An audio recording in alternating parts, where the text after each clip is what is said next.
Welcome to 8 Unedited Minutes. Today we're here with John Ferrara talking about how to bring your big idea to life through relationships that you have around you and how to build those relationships. John's a serial entrepreneur and noted speaker about social, sales, and marketing. He has reimagined CRM by building Nimble, the simple CRM for Microsoft 365 and Google Workspace.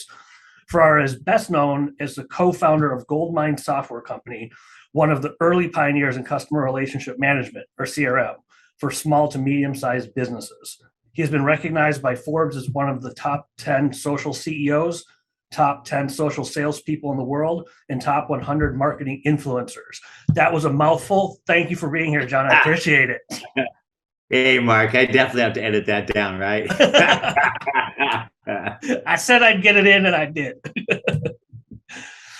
So with relationships, you live and breathe this and have for decades. With the idea of, I have this idea that I want to bring to life, where would you tell them to start with relationships? Is it people you already know? I mean, where do you start with engaging those type of relationships with a purpose of bringing a big idea to life? Well, I think that you could start with the people that you know and trust, to use them as mentors and sounding boards to give you feedback on your idea, to determine if you're on track and your go-to-market strategy, maybe become early adopters and users. But once you've done that, you really want to quickly scale that into the marketplace. And what I found is it's easier to build a customer base by identifying their trusted advisor than it is to try to reach those people directly. And so I'm going to tell you two stories about how I did that with two global software companies I launched, one called Goldmine that pioneered CRM and contact management before Salesforce or Outlook, and the other one is Nimble that pioneered social CRM and social selling. With Goldmine, we built the world's first team relationship manager with sales and marketing built in, but we're two kids in an apartment in Canoga Park. How do you bring that to life? How do you bring that to market? Well, we wanted to access small businesses that had networks already because it's easy to sell them something on top of it. So what we did is we contacted the trusted advisor of that small business, the person that sold them the network, and we got that person to use it because people sell what they know and they know what they use. Then they started recommending and reselling it. And that's how we got to our first $100,000 a month in revenue. And that is a repeatable process that anybody can do if they can identify the trusted advisor of their prospect and build a pay-it-forward relationship with them. So in short, go to the people that know the people that you need to get in front of, correct? Instead of targeting that end user directly. Right, because typically if you're going to bring a big idea to market, it's going to have a big market. And so you're never going to be able to access that big market if you have a brand new product easily without a lot of money for advertising. And most people who are trying to bring big ideas to market don't have the money to advertise or even the knowledge of how to advertise. And so with Nimble, when we launched the world's first social CRM for social selling, people didn't know what social CRM was, let alone what social selling was. They didn't think that social was a place for business. So we had to build relationships with the trusted advisor of our prospects. And these were thought leaders in social sales and marketing.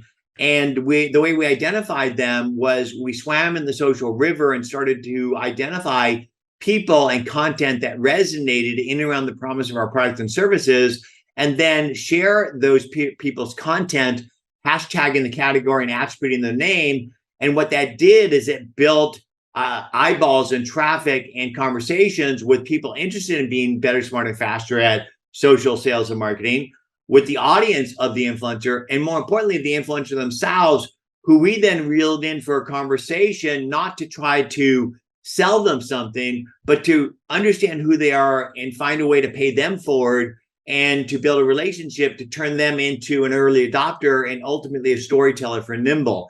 And so the way we scaled the Nimble brand was not by advertising to small businesses, but by identifying the trusted advisor of people that help to inspire and educate them, build a relationship with them, and turn them into our storytellers.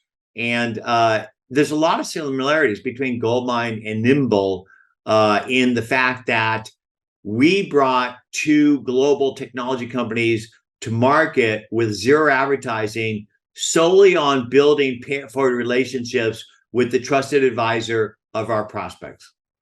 How does that initial outreach look? What does that initial outreach look like? Are you like retweeting them? Are you tagging them on LinkedIn? What is that initial outreach? Especially if someone is starting without a huge network, but a respectable one, what's the initial outreach to get their attention? Well, in the gold mine days, there was no social, so it was literally a cold call. Oh, that's painful just to think about. Oh, yeah, but you know what? I am good on the phone. But with Nimble, like I said, we built those pay-it-forward relationships with those sales, marketing, and social influencers by simply curating their content, sharing it in social, and hashtagging the category, attributing their name, and then listening and engaging with the influencer, with their audience, and with people in general who are having conversations around those hashtags. And I think that's the secret. If you think about curating content, that's like putting a fish on a hook and dropping it in the river.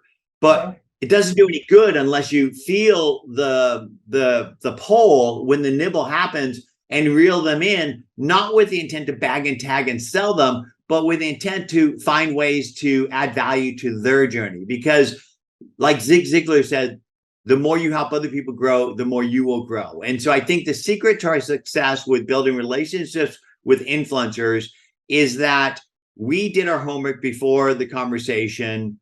And when we had the connection and conversation with those influencers, we asked open-ended questions and then we shut up and listened.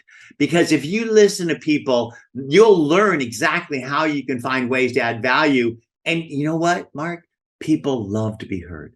They absolutely love it. And if you listen to somebody for 15, 20, 30 minutes, they will really appreciate you. And at the end of that, they'll ask you, hey, Mark, tell me about yourself. Tell me about what you're doing. And then at that point, you can share. Well, we're trying to reimagine CRM by incorporating social and enable people to take these relationships they're building through social and turn them into a network for their brand and their success. And I'd love to give you a copy and have you use it and give us feedback on that. And they go down the journey of using it and then they love it. And then they start talking about it.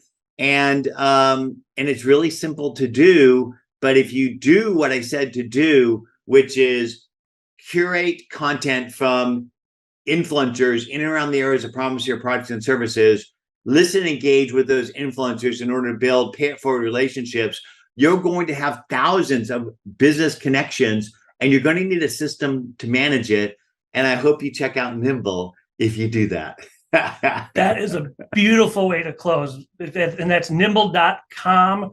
Definitely check that out. There's so much in there. It's amazing for tracking all relationships, not just the sales ones. And I love it. And if you try Nimble with our 2-week trial and you dig it and want to become a subscriber, use the code JOHN40, JON40, and you're going to get 40% off your first 3 months.